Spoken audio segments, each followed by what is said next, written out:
सभी साथियों को एक बार फिर से जोहार। आप लोग सभी हर्षोल्लास से सरस्वती पूजा मना चुके होंगे और अब असली जो सरस्वती वंदना है, मतलब अपनी पढ़ाई पर फिर से फोकस करना स्टार्ट कर दीजिए। अब जो है आज का जो टॉपिक है वो है हमारा बिरसा आंदोलन या मुंडा आंदोलन या मुंडा विद्रोह, मुंडा उलगुलान, अन्य कई नामों से भी कहा जाता है। तो आज हम लोग इस विद्रोह को आराम से, इत्मीनान से, विस्तार पूर्वक देखने वाले हैं। चलिए, सबसे पहले क्या है बिरसा आंदोलन या बिरसा विद्रोह।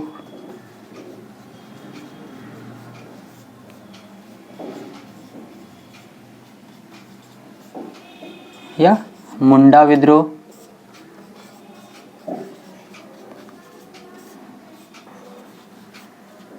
मुंडा उलगुलान।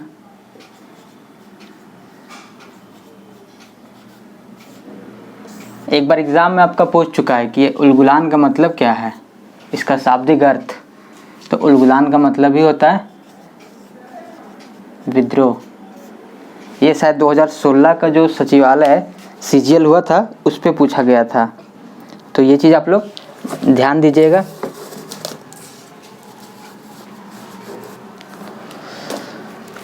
चलिए अब बात करते हैं हम लोग आराम से इस पर। तो मुंडा विद्रोह कह लीजिए या बिरसा आंदोलन कह लीजिए, इसका केंद्र बिंदु क्या होगा?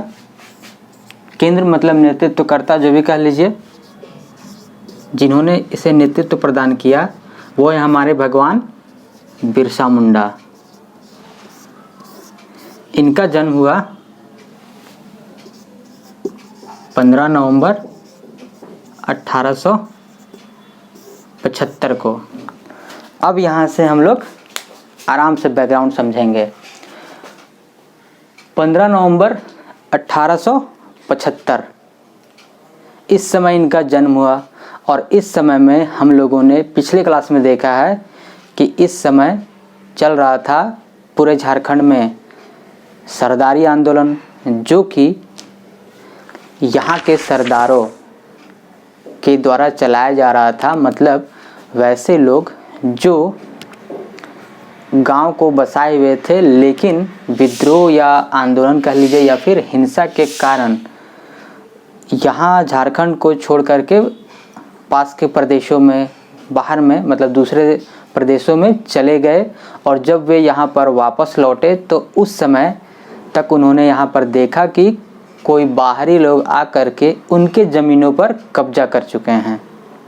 तो जब वे इन्हें वापस लौटाने के लिए कहने लगे कि भाई ये ज़मीन हमारा पुश्तैनी है, परंपरागत, मतलब हमारा पीढ़ी दर पीढ़ी इस पर अधिकार चलता रहा है, तो इसे आप हमें लौटा दीजिए। लेकिन वे लोग उसे लौटाने से मना कर देते हैं, जिसके बाद ज़मींदारों और यहाँ के सरदारों के बीच विद्रोह होना स्टार्ट हो जाता है, मतलब झड़प होना स्टार्ट हो जाता है। तो इस दरमियान में काफ़ी कुछ चलते रहते हैं। डिटेल के लिए आप लोग पिछला वीडियो ज़रूर देखिए, जिसमें सरदारी आंदोलन, आपका खेरवार आंदोलन और सफाहोड़ आंदोलन, ये सब सभी के बारे में चर्चा किया जा चुका है। तो उसे भी आप लोग अच्छे तरीके से पहले आप समझ लीजिए, तब यहाँ पे थोड़ा सा ज़्यादा मज़ा आएगा।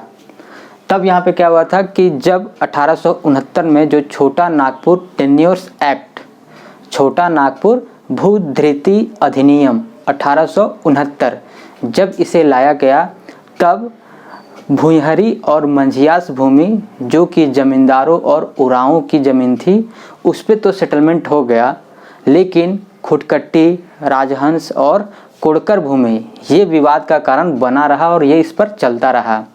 तो हम लोग जान रहे हैं खुटकट्टी क्या था, मुंडाओं की ज़मीन, भुइहरी था वो उराओं की ज़मीन, वे लोग जो गांव को बसाए थे।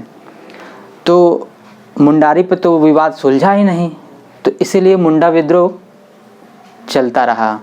और आगे चल करके यही बोले थे, उस पर ही बात बताए थे कि सरदारी आंदोलन आ करके बिरसा आंदोलन में दोनों का विलय हो जाता है, मतलब इसमें आकर के वो मिल जाते हैं और इसी से अपने विद्रोह को या आंदोलन को आगे बढ़ाते हैं। अब हम लोग चलिए इस पे बात करते हैं कि जब इनका जन्म हुआ 1875, तो इस समय जो था ये वो समय था जिस समय में जो जनजातियां थीं वो इस उम्मीद में कि यदि हम ईसाई धर्म अपना लें, चूँकि मिशनरियों का आगमन तो 1845 में ही हो चुका था, उनके आए हुए लगभग 30 साल बीत चुका है, तो इस दरमियान में वे ये ऐसा भ्रम या फिर कह लीजिए विश्वास फैला दिए कि यदि आप ईसाई धर्म अपना लेते हैं तो ये जो अंग्रेज हैं वो भी ईसाई धर्म को मानने वाले हैं, तो आप उनके समतुल्य हो जाएंगे और वे आपको प्रताड़ित नहीं करेंगे। साथ ही जो आपका भूमि छिन गया है या फिर आपको बेगारी करना पड़ रहा है, बैठ बेगारी जो बोल सकते हैं,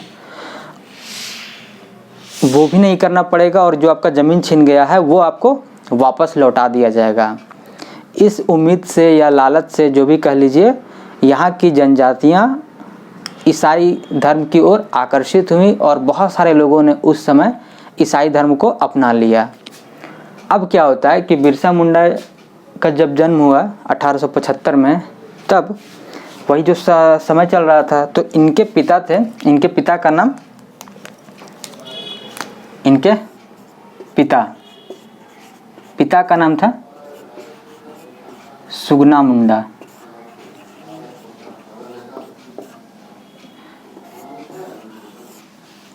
तो ये भी सुगना मुंडा, इनकी मतलब बोल सकते हैं बिरसा मुंडा की माँ, जिनका की नाम था कदमी, ठीक है, अयूब हाथी, यहाँ की ये रहने वाले थे। तो बिरसा और सुगना मुंडा उली हाथू के, ठीक है। तो इनके पिता और ये माता, इन लोग पूरा परिवार भी क्या किए, ईसाई धर्म अपना लिए हैं। ईसाई धर्म अपनाने के बाद ये पूछता भी है कि नाम क्या हो गया था। सुगना मुंडा, इनका नाम रखा गया था मसीह दास, इनका नाम परिवर्तित होकर हो गया मसीह दास। बिरसा मुंडा, इनका नाम हो गया दाऊद मुंडा। तो ये सब चीज़ें आप लोग याद रखिएगा, छोटी छोटी चीज़, क्योंकि पूछता है दाऊद मुंडा किनका नाम था, ठीक है। जैसे कि जाबरा पहाड़िया किनका नाम था, यदि आप लोग पिछले क्लास देखे होंगे तो याद होगा, जाबरा पहाड़िया और जौरा कौन थे, ये लोग अलग अलग लोग थे। ये सब आप लोग जानने के लिए पहले का वीडियो भी देखते जाइए। दाऊद मुंडा, ये मसीह दास, इनका नाम हो गया इस तरीके से। यहाँ तक ठीक है कहानी। अब देखिएगा, लेकिन हम लोग जान रहे हैं कि जब ईसाई धर्म ये लोग अपना भी लिए, लेकिन फिर भी जैसा उम्मीद था वैसा इनको फल मिला नहीं। मतलब ना तो शोषण कम हुआ, ना ही इनके भूमि ही वापस की गई। तब क्या करेंगे, बैठ बेगारी का समय चल रहा था, तो ये लोग फिर यहाँ से चल गए, उली हाथू छोड़ करके चल गए। यहाँ ये लोग चलकद नाम का एक स्थान था, वहाँ चल गए इनके माता पिता और वहीं रहने लगे। और उस समय क्या किया, दाऊद मुंडा मतलब बिरसा मुंडा को क्या किए, नानी के घर भेज दिए, अयूब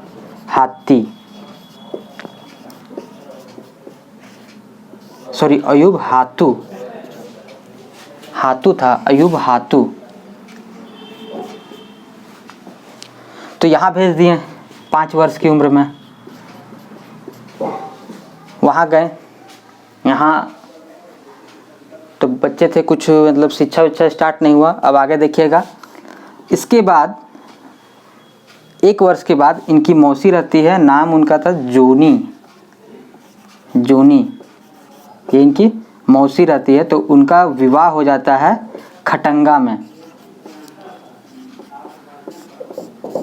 तो भाई जब ये नानी घर में थे, छोटे बच्चे थे, तो ऑब्वियस है मौसी से लगाव हो जाता है। तो वो क्या किए, बिरसा मुंडा को अपने साथ अपने ससुराल खटंगा ले गए और वहीं पे इनका प्रारंभिक शिक्षा स्टार्ट हो जाता है, ठीक है। मिशनरियों से पहला मुलाकात उनका यहीं होता है, प्रारंभिक शिक्षा मिशनरियों से यहाँ पे मुलाकात होता है, मिशनरी। लेकिन बोला जाता है कि पढ़ाई में इतने व्यस्त हो जाते थे कि भाई इनको कोई चीज़ का शुद्ध ही नहीं रहता था। तब क्या हुआ, एक दिन ये इसी तरह, भाई पहले के ज़माना में तो होता ही था और आज भी यहाँ बहुत सारे, आप गांव देहात के इलाके में चले जाइए तो ऐसा देखने को मिलेगा कि भाई जो बच्चे हैं वो बकरी चरा रहे हैं, बैल चरा रहे हैं, गाय चरा रहे हैं, भैंस चरा रहे हैं। तो ये तो होता ही था। तो ये क्या कर रहे थे, एक दिन बकरी चरा रहे थे, लेकिन इतना मग्न हो गए पढ़ने में कि ध्यान नहीं दिया और इनके बकरी उठा करके लेते चले गए भाई साहब भेड़िया। अब जब भेड़िया लेते गया तो इनके जो मौसा हुए उनको पीट दिए। अब पीट दिए तो भाई ये चीज़ थोड़ा सा दुख लग गया। तब फिर ये यहाँ से छोड़ करके चले गए अपने भाई, जो इनके बड़े भाई थे, कोंता मुंडा।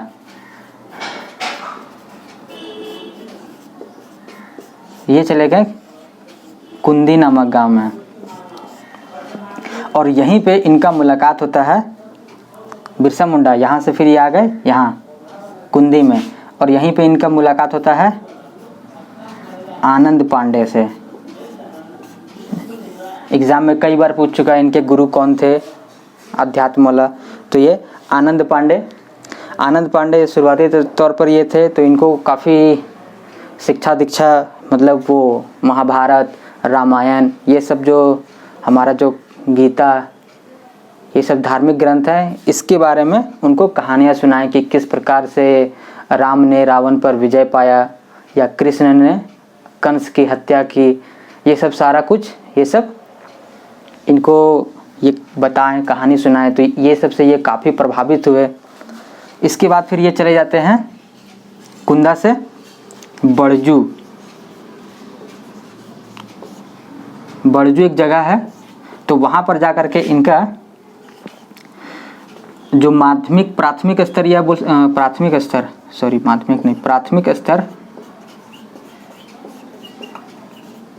प्राथमिक स्तर की शिक्षा ऑफिशियली जो है, जैसे यहाँ तो 6 साल की उम्र में भाई थोड़ा बहुत कक्का गगा ABCD अपना सीख रहे होंगे, यहाँ पे थोड़ा सा प्राथमिक स्तर की शिक्षा हो गई, चौथा पाँचवा अपना जो भी है।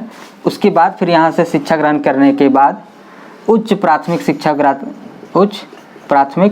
शिक्षा, ये शिक्षा प्राप्त करने के लिए ये चले गए चाईबासा और यहाँ पे रहे लगभग 1886 से 90 तक। 4 साल में इन्होंने उच्च प्राथमिक शिक्षा ये ग्रहण किया यहाँ पे चाईबासा वाला मिशनरी से। यहाँ तक समझ में आ रहा है। लेकिन इसके बाद वहाँ पे वो और पढ़ते, लेकिन उससे पहले क्या होने लगा कि 1886 में 90 तक में स्थिति क्या हो गया था, पिछले क्लास में पढ़े थे कि 90 के बाद जो सरदारी आंदोलन था वो हल्का उग्र रूप लेने लगा, क्योंकि जो सरदार मुंडा थे उनका क्रिश्चियनों से भी मोह भंग हो गया था। इधर हिंदू वाले जो धर्मगुरु, उनसे भी मोह भंग हो गया कि भाई कोई भी उनकी सहायता नहीं कर रहा है, सिर्फ और सिर्फ कोरा आश्वासन ही मिल रहा है। तब फिर वे क्या किए, वहाँ से 90 से जो सरदार मुंडा थे वे बोले लगे कि अब उग्र आंदोलन होगा। सभी को समझाने लगे कि इस जो क्रिश्चियन में, ईसाई में जो परिवर्तित हो रहे थे उन्हें परिवर्तित होने से रोकने लगे। तब यहीं के जो चाईबासा के गुरु प्रोफेसर थे नोट्रेट, वे क्या किए, बुराई करने लगे। ऑब्वियसली बुराई करना स्टार्ट हो गया कि भाई वो ऐसा, वो लोग ऐसा बदमाशी कर रहा है, तो मुंडा जो लोग जो है वो लोग ऐसा होता है, वैसा होता है, लन दिस दैट, बहुत सारा कुछ। तो ये जो थे बिरसा मुंडा थे तो मुंडा ही। अब अगर उनके जाति के बारे में या फिर बोल सकते हैं उनका जो विश्वास था कहीं ना कहीं तो होगा ना, भले परिवर्तित हो गए, ठीक है, ईसाई धर्म अपना लिए, लेकिन जो परंपरागत चलता आ रहा था, धर्म बदल लेने से संस्कृति थोड़े बदल जाता है, संस्कृति तो लगभग वही रहता है। आज भी आप देख सकते हैं इस चीज़ को कि भाई ठीक है, झारखंड में बहुत सारे लोग आज तक ईसाई धर्म अपना लिए हैं, लेकिन जो परंपरागत जो हम लोग का संस्कृति है वो तो चलता ही आ रहा है। क्रिश्चियन धर्म में कहाँ होता है सरहुल, कहाँ होता है आपका भाई कर्मा, कहाँ होता है भाई सोहराय, होता तो नहीं है, लेकिन वही है कि अगर धर्म परिवर्तित कर लिए तो कल्चर नहीं छूट जाता है, कल्चर वही रह जाता है।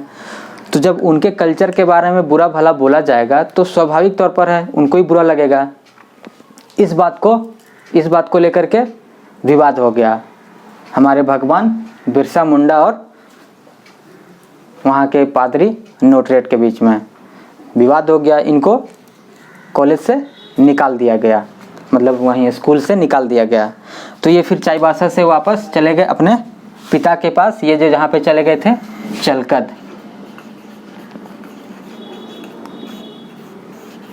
चलकद चले गए और वहीं पे फिर रहने लगे।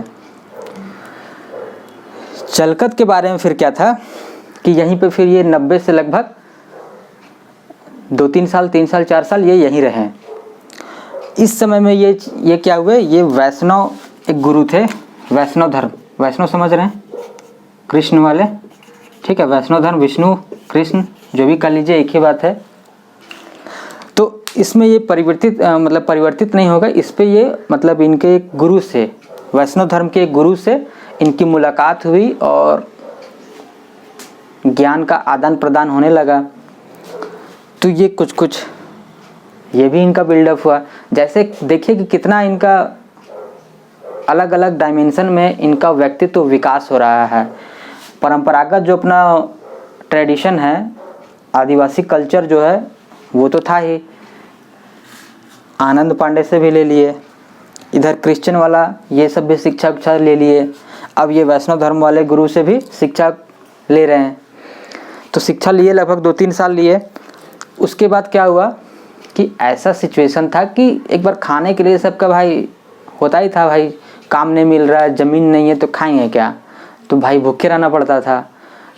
तो ऐसा कहा जाता है, ऐसा लिखा हुआ है कि जब एक दिन इनका ये सब परिवार भूखे, खाने के लिए कुछ नहीं, तब ये क्या किए कि गांव के कब्रिस्तान गए, वहाँ एक महिला का कब्र खोद करके उस लाश को निकाले। और पहले के जो ट्रेडिशन था कि जेवर के साथ सब कुछ, ये जो था ना कॉन्सेप्ट कि ऊपर में ये सब सारा कुछ का ज़रूरत पड़ेगा जो आदमी को यहाँ नीचे में ज़रूरत है, तो उनका जितना भी सामान होता था मृतक का वो सब साथ में ही गाड़ दिया जाता था। तो ये क्या किए कि खोद करके वहाँ से निकाल लिए सारा जेवर और बेच करके उससे अन्न ले आए। ये मेरा विचार नहीं है, ये किताब में लिखा हुआ है, वही बताया जा रहा है। कोई आप लोग ये नहीं कीजिए कि नहीं मेरा भावना को ठेस पहुंच गया, क्योंकि आजकल लोगों का कुछ बात पे भी बहुत ज़्यादा भावना आहत हो जा रहा है, चाहे वो कोई भी धर्म के हों, सभी का भावना आजकल बहुत आसानी से आहत हो जा रहा है। तो इसे शिक्षा के दृष्टिकोण से लीजिएगा, मैंने शोध करके आप लोगों को नहीं बताया है, ये सब सारा किताब में लिखा हुआ है। तो आप इसे ध्यान से देखिए और समझने की कोशिश करिए कि वो क्या किए, वहाँ से सारा जेवर निकाल लिए और बेच के अन्न ले आए। ये चीज़ पता चल गया गांव वाले को। तो गांव वाला क्या किए, दिए उसको गांव से, मतलब बिरसा मुंडा को गांव से दिए निकाल कि भाई ये तो आदमी ठीक नहीं है, इस टाइप का बोल करके गांव से बहिष्कृत कर दिए। अब ये गांव जंगल घूमना स्टार्ट, बाहर अब जहाँ नहीं जा रहे थे उस क्षेत्र में जा रहे हैं।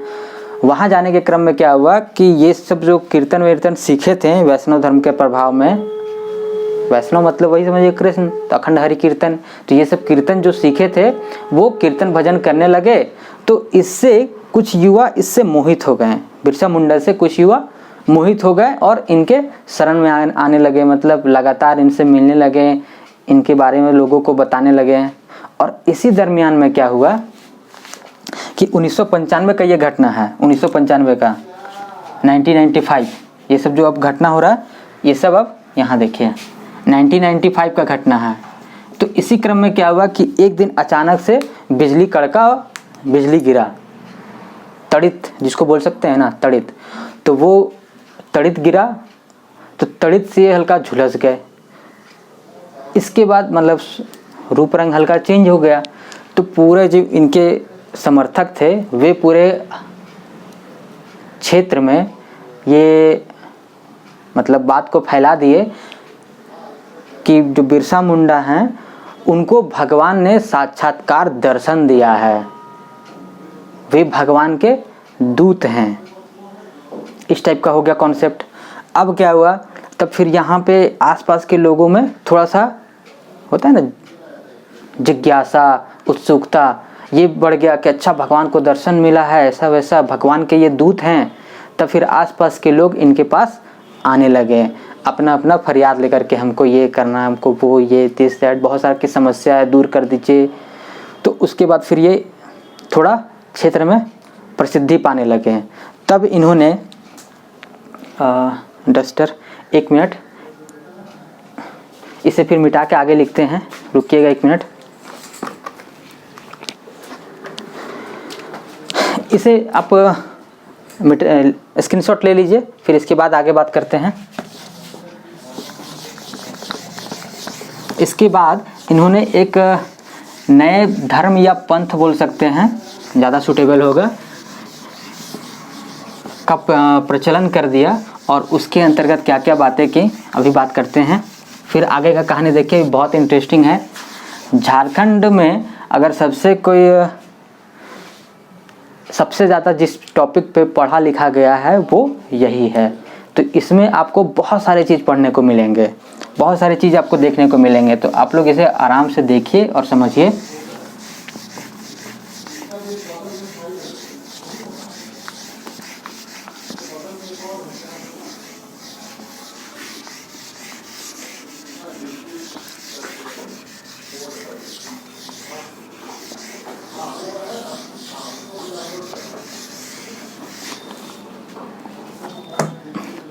तो इसके बाद ये नए पंथ या बोल सकते हैं या फिर धर्म बोल लीजिए, जो भी, तो उस का प्रचलन किया। बिरसैत पंथ या बिरसै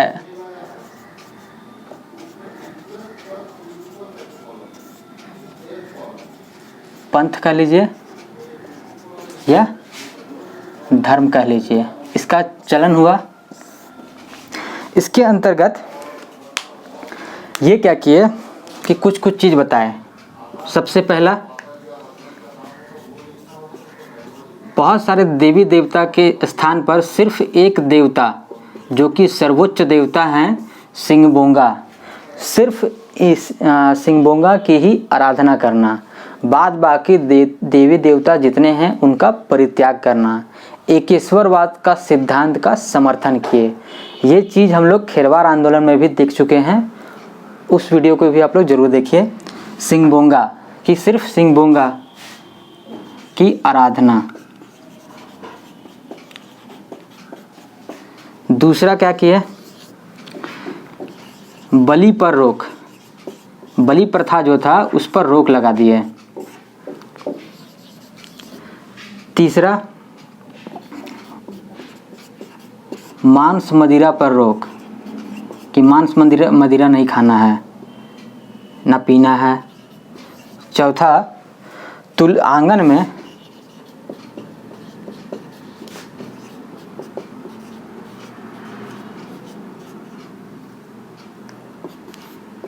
तुलसी पौधा स्थापित करना है, तुलसी पौधा स्थापित करना है या लगाना है, जो कह लीजिए। पांचवा, बृहस्पतिवार, बृहस्पतिवार को छुट्टी मानना है, मतलब इस दिन हल बंद रखना है, हल नहीं चलाना है। किसानों का तो छुट्टी है ही ना है कि हल नहीं, ऑफिस थोड़े है कि संडे को ऑफिस क्लोज। बृहस्पतिवार तो हल, उस दिन हलबंदी हो गया, मतलब हल नहीं चलाना है, मतलब उस दिन छुट्टी मनाना है। और छठा, यज्ञोपवीत धारण करना,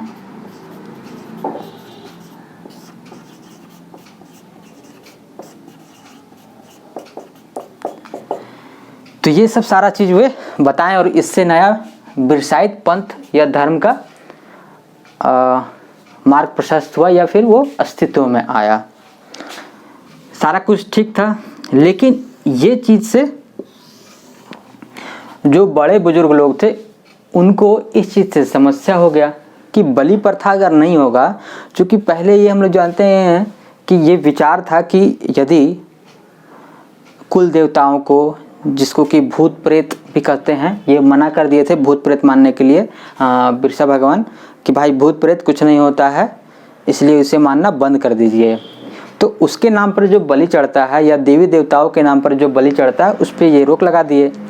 तो जो वृद्ध लोग थे उनका ये चिंता था कि उनके कॉन्सेप्ट में या बोल सकते हैं विचार में ये भर दिया गया था कि यदि देवी देवताओं को या भूत प्रेत आत्माओं को यदि बलि नहीं दिया जाएगा तो वे रुष्ट हो जाएंगे, क्रोधित हो जाएंगे और गांव जो होगा उसमें बीमारी फैल जाएगा या फिर कुछ प्राकृतिक आपदा आ जाएगा, प्रलय हो जाएगा, इस टाइप का कॉन्सेप्ट था। अब इससे तो उनको दिक्कत ही था। अब वैसा ही अचानक ये घटना हो भी गया कि गांव में चेचक फैल गया। चेचक फैल गया तो वो गांव से भी इनको भगा दिया गया। लेकिन जब पता चला कि उनके माता पिता भी चेचक से ग्रसित हो गए तो वे चले गए चलकंद। चलकंद में जाकर के जितने भी चेचक समझ रहे हैं, छोटी माता, ठीक है, फैलने वाला ही तो है ही। लेकिन तो लोग डरता था ना, पहले का तो और भी था, जागरूकता का कमी था तो और भी लोग डरते थे। अभी तो ये थोड़ा जागरूकता के कारण इस पर डर थोड़ा कम हो गया है। बोला जाता ना कि देवी या देवता, आज भी ये कॉन्सेप्ट है कि हम लोग बोलते हैं माता आई हुई है, इस टाइप का। तो वे गए और पूरा उनका मतलब निस्वार्थ भाव से वे सभी का, जितना भी रोगी हुए सभी का इलाज किए, सेवा किए, जिससे वे लोग ठीक होने लगे। पता चला बगल गांव में हुआ, वहाँ भी चले गए, क्योंकि ये तो देखते हैं महामारी टाइप का फैल रहा था। तो फैलता है तो ये जहाँ जहाँ फैलते जा रहा है, ये जाते जा रहे हैं, सबका सेवा कर रहे हैं, सबका ठीक भी होते जा रहा है। तब फिर ये कॉन्सेप्ट आ गया, ऐसा मतलब सभी के मन में आ गया कि जो बिरसा मुंडा हैं, बिरसा मुंडा जिनको कि अभी तक भगवान का दूत माना गया था, अब कहा जाने लगा कि नहीं, बिरसा भगवान के दूत नहीं हैं, बल्कि बिरसा स्वयं भगवान हैं। ठीक है, बिरसा स्वयं भगवान हैं। अब ये ख्याति आ गया कि जो भी रोगी है उनको मात्र ये अगर छू दें तो वे ठीक हो जाएंगे। अब ये बात पूरा एरिया में, आस पास के एरिया में पूरा आग की तरह फैल गया। लोग दूर दूर से जाने लगे, कोई अपाहिज है, किसी को कुछ बीमारी है, किसी को कुछ बीमारी है कि भाई आप हमको छू दीजिए, ठीक हो जाएगा। कुछ लोगों का ऐसा बहुत ज़्यादा विश्वास था मन से भी, वे लोग बहुत सारे लोग ठीक भी हो गए, कुछ लोग नहीं भी हो पाए। लेकिन ये विश्वास लोगों में फैल गया कि बिरसा मुंडा स्वयं भगवान हैं।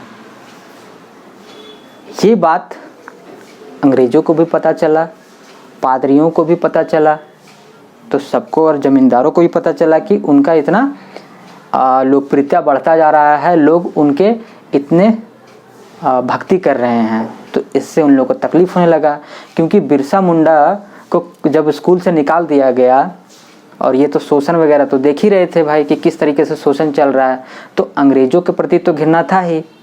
तो ये इनके विचार में भी झलकता था कि ये अंग्रेज़ों से नफ़रत करते हैं। ये जो शोषण वाला जो सिस्टम है, इस पर ये अपने भाषणों में, अपने उपदेशों में बहुत ही कठोर आलोचना करते थे। तो इससे पादरियों को बहुत ज़्यादा समस्या होगा, क्योंकि इनके प्रभाव से बहुत सारे जो ईसाई में धर्म को अपनाने जा रहे थे, बहुत सारे नहीं अपनाए, और जो अपनाए थे वो लौट के वापस अपने धर्म में वापस आने लगे। तो भाई वो लोग, पादरी लोग कंप्लेन किया भाई अंग्रेज़ों से कि भाई इसका कुछ उपाय करो। तो अंग्रेज़ों ने शुरुआत में सोचा कि भाई इसको इतना, जब होता है ना कि भाई छवि जनता के बीच में इतना अच्छा हो गया, तो यदि गिरफ्तार किया जाता है तो ये विद्रोह या आक्रोश का रूप ले लेगा। तो इससे पहले क्या करते हैं हम लोग, पागल घोषित कर देते हैं, और उसके बाद फिर ये दब जाएगा। वो लोग कोशिश किए, कुछ नहीं हुआ। लोगों का जो श्रद्धा था वो बना रहा और भी बढ़ता गया।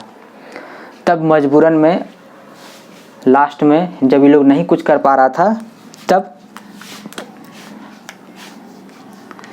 अगस्त में प्लान बनने लगा कि अब इन्हें गिरफ्तार किया जाए। अगस्त 1895 में ये बात पता चला बिरसा मुंडा को। वे बोले कि ठीक है आने दो। और उसके बाद फिर वो भी हल्का सा मतलब होता है ना, स्वर और तीखा हो गया, ठीक है, स्वर और तीखा हो गया। वो बोले आने दो, अगर पुलिस जबरन मुझे गिरफ्तार करेगी या हम पर हमला करने आ गई तो उन लोग का जो गोली है वो पानी बन जाएगा। अगर हमें गिरफ्तार करके ले भी गए तो भी वो मुझे जेल में तो बंद कर देंगे, लेकिन मैं जेल से अपने आप छूट के वापस आ जाऊंगा और जेल में मेरी जगह में सिर्फ एक लकड़ी का कुंदा रहेगा, इस टाइप का। और साथ में नारा भी दिए, अबुआ राज, अबुआ राज एटे जना, अबुआ राज एटे जना, महारानी राज टुड्डू। ये नारा दिए, अबुआ राज एटे जना, महारानी राज टुड्डू। मतलब अब अबुआ राज स्थापित होगा और महारानी राज खत्म। मतलब अंग्रेज भाग जाएंगे और अपना राज स्थापित होगा और वे उसके प्रधान होंगे, इस टाइप का। तो अगस्त में जब ये सब होने लगा, खबर आया, ये भी और भी विद्रोह का स्वर अपना लिए। तो फिर नवंबर में 19 नवंबर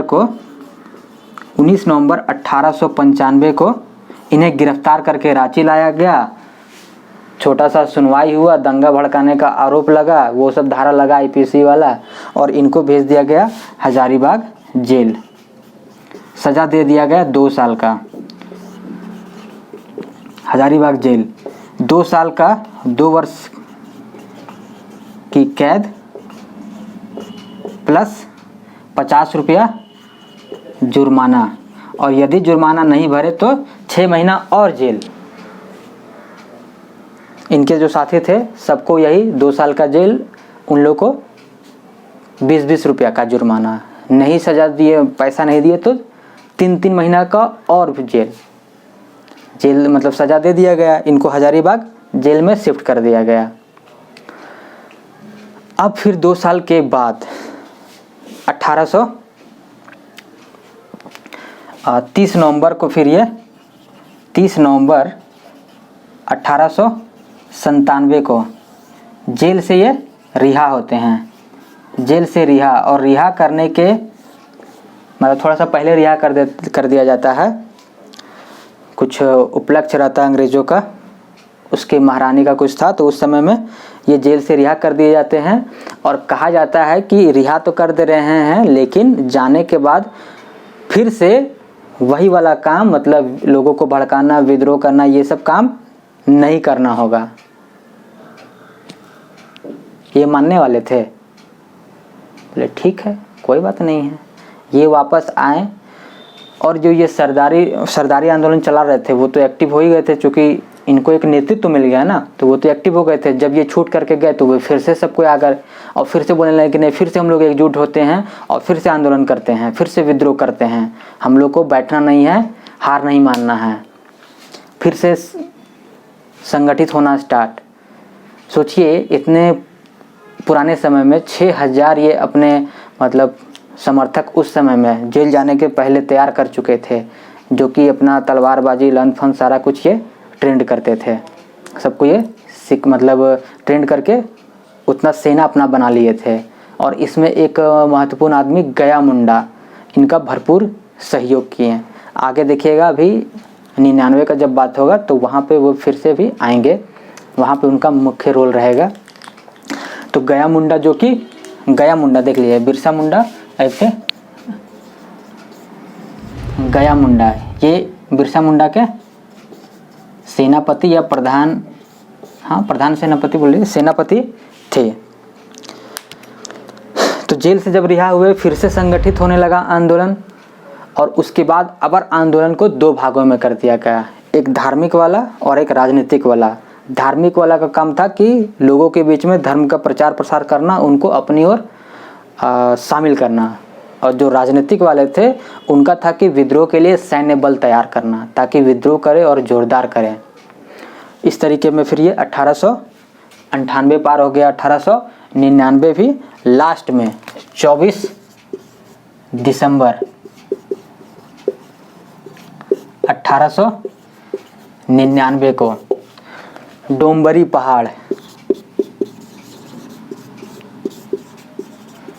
केंद्र हो गया आंदोलन का, और यहाँ से घोषणा हुई कि अब विद्रोह करना है।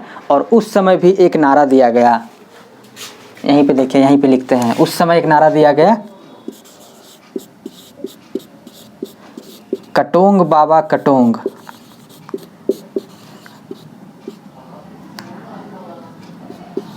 कटोंग बाबा कटोंग, साहिब कटोंग, रारी कटोंग। और इस समय फिर ये किया गया, ये दूसरा नारा, पहला नारा ये था अबुआ राज एटे जना महारानी राज टुड्डू, दूसरा नारा था कटोंग बाबा कटोंग, साहिब कटोंग, रारी कटोंग। उस समय ये नारा दिया गया कि उसके जितने अनुयायी थे ये नारा करते जाएंगे। और साहिब कटोंग मतलब जो साहिब हैं, अंग्रेज़ जो हैं, उनको काटना है। रारी कटोंग मतलब जितने ज़मींदार बाहरी दीकू लोग हैं उनको काटना है, ठीक है। मतलब जो भी विदेशी है, यूरोपियन हो चाहे भारत के भी जो बाहर प्रदेश के थे, उस समय तो देश वाला कॉन्सेप्ट भारत नहीं था, मतलब झारखंड के बाहर जो लोग हैं, जो लोग दीकू हैं, उनको काटना है। और साहेब कटोंग जितने यूरोपियन हैं, साहेब लोग हैं, उनको काटना है।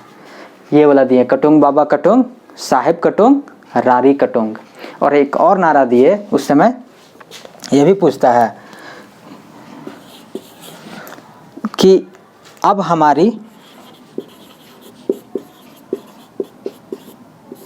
है ना, दिकुओं से लड़ाई होगी, दिकुओं से लड़ाई होगी और उनके खून से जमीन ऐसे लाल होगी जैसे लाल झंडा। ये नारा भी उस समय में दिया गया। अब वहाँ से लोग निकले और मारना काटना पीटना स्टार्ट, चारों तरफ आग लगाना मारना पीटना चल गया। लेकिन हालांकि बहुत लोगों की मृत्यु नहीं हुई। आग लगाने वाली घटना ये ज़्यादा हुई कि जहाँ पे भी हुआ आग लगना स्टार्ट, पूरा चाईबासा ले लीजिए, इधर खुट्टी, गुमला, बसिया, सारा ये एरिया पूरा प्रभावित हो गया। सब तरफ हाहाकार मचने लगा, जहाँ देखो वहाँ ईसाइयों का जो था गिरजाघर तोड़ दिया जा रहा है, स्कूल है वहाँ पे तो उसको विध्वंस कर दिया जा रहा है, नष्ट कर दिया जा रहा है। इस तरीके से पूरा फैल गया। यहाँ से भाई पुलिस गई और यही डोंबरी पहाड़ी में 2 अधिकारी, देखिएगा दमनकर्ता में पूछता है, दमनकर्ता में नाम था, एक सैन्य अधिकारी थे फारबेस और एक रांची के ही अधिकारी थे, यहाँ रांची में पोस्टेड, स्ट्रीट फील्ड। ये दोनों अधिकारी यहाँ पे गए डोंबारी पहाड़ी, वहाँ पे घमासान युद्ध हुआ। लेकिन बहुत सारे लोग मर गए, लेकिन वहाँ से बिरसा मुंडा बच के निकलने में सफल रहे, वो वहाँ से निकल गए। तो उन्हीं को पकड़ने के लिए ये लगातार छापामार फिर युद्ध होना स्टार्ट हो गया। इन लोग जहाँ हमला करे वहाँ पे जाए, तब तक इन लोग गायब। तो इसी तरीके से चलने लगा। तब इन लोग को पता चला कि इनका अधिकारी जो है वो है गया मुंडा, एटक या एटके डी भी लिखता है, एटक डी का। तो वहाँ चलते हैं, उसे पकड़ते हैं, ये पकड़ा जाएगा खुद ब खुद। तो गया मुंडा के यहाँ चले गए। अब गया मुंडा को पता चल गया कि भाई सारा पुलिस अधिकारी है वो आ रहा है, क्योंकि गया मुंडा इससे पहले एक बार युद्ध हो चुका था तजना नदी पर, वहाँ पे पुलिस अधिकारियों को ये मार भी चुका था, हत्या भी कर दिए थे ये भाई साहब गया मुंडा। तो इनके यहाँ पे पूरा बल लेकर के ये लोग पहुँच गया। तो ये लोग क्या किए, घर के अंदर घुस गए। वो देखा कि घर में कोई नहीं है, लेकिन इतना आभास हो गया कि घर के अंदर में इन लोग कोई तो है। तो वो बोल रहा है बार बार कि आओ सरेंडर कर दो, ये वो, कोई आवाज़ नहीं। एक अपना सेना भाई सैनिक को भेजा कि जाओ तो अंदर देखो कौन है। जैसे ही अंदर गया, चिल्लाते हुए बाहर निकला, देख रहा है उसको तीर लगा हुआ है। वो समझ गया कि भाई अंदर ही है, ये बार बार आवाज़ दे रहा है, नहीं आ रहा है। तो जैसे ही स्ट्रीट फिट घुसने, मतलब वो अधिकारी घुसने की कोशिश किया, अंदर से आवाज़ आया कि भाई ये जो घर है वो तुम्हारा एरिया नहीं है, ये मेरा घर है, और अगर इसमें घुसोगे तो भाई अपने जान की जिम्मेवारी तुम्हारी है। ये अंग्रेज अधिकारी भाई डर गया। ये लोग तो रहता ही था छल और कपट से भरपूर। ये क्या किया, आग लगा दिया झोपड़ी में, मतलब जो घर था उस पर आग लगा दिया। पहले का घर तो वही लकड़ी का, घास फूस का, ये सब का रहा करता था, तुरंत आग भी पकड़ लिया।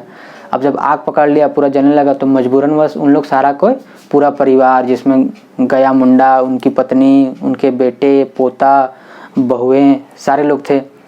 उन लोगों ने बहुत बहादुरी से युद्ध किया, बहुत लड़े, लेकिन अंततः उनकी संख्या ज़्यादा थी अंग्रेज़ों की, और चूँकि आधुनिक हथियार थे तो वे गिरफ्तार कर लिए गए। तो यहाँ से फिर आंदोलन हो गया थोड़ा कमज़ोर, और इनको फिर ले जाया गया, जेल में रखा गया। और फिर बाद में 21 अक्टूबर था, 21 अक्टूबर 1901 को इनको भी, गया मुंडा को फांसी दे दिया गया। अब इनका देखिएगा, जब वो वहाँ से पकड़ा गया मुंडा जनवरी में ही लास्ट में, तब ये चूँकि ये प्रधान सेनापति थे, तो विद्रोह आंदोलन तो स्वाभाविक तौर पर ये कमज़ोर हो ही गया। और 3 फरवरी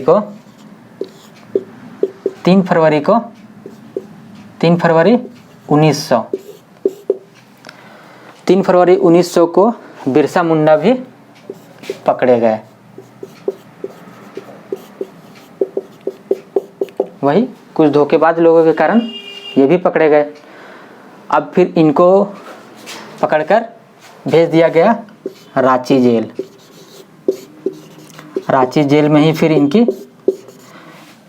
कुछ लोगों का कहना है कि नहीं जहर दे के मार दिया, लेकिन जो उन लोग आंकड़ा लिखा, सरकारी आंकड़ा जो अंग्रेज़ों ने लिखा कि नहीं भाई इनकी मृत्यु हैजे से हो गई, बीमारी से हो गई। अब जो भी हुआ हो, लेकिन 9 जून 1900 को इनकी मृत्यु हो जाती है, और ये आंदोलन यहीं समाप्त हो जाता है। आंदोलन तो समाप्त हो जाता है, लेकिन अंग्रेज़ों के जो दिमाग पर था, इसको ये बोलते हैं झकझोर के रख दिया, बहुत ही गहरा प्रभाव किया। और इसी आंदोलन का प्रभाव था जो कि आगे चल कर के 1908 में CNT, छोटा नागपुर टेनेंसी एक्ट, ये जो आया वो इसी आंदोलन का प्रतिफल है। तो ऐसा नहीं है, ये आंदोलन बहुत ही एक तरीके से सफल साबित हुआ, जो कि आगे चल कर के जनजातियों के हित में बहुत बड़ा कार्य करके गया, जो कि CNT एक्ट के रूप में हम लोग जानते हैं, जो आज भी जनजातियों को उनके भूमि के अधिकार को सुरक्षित कर रही है।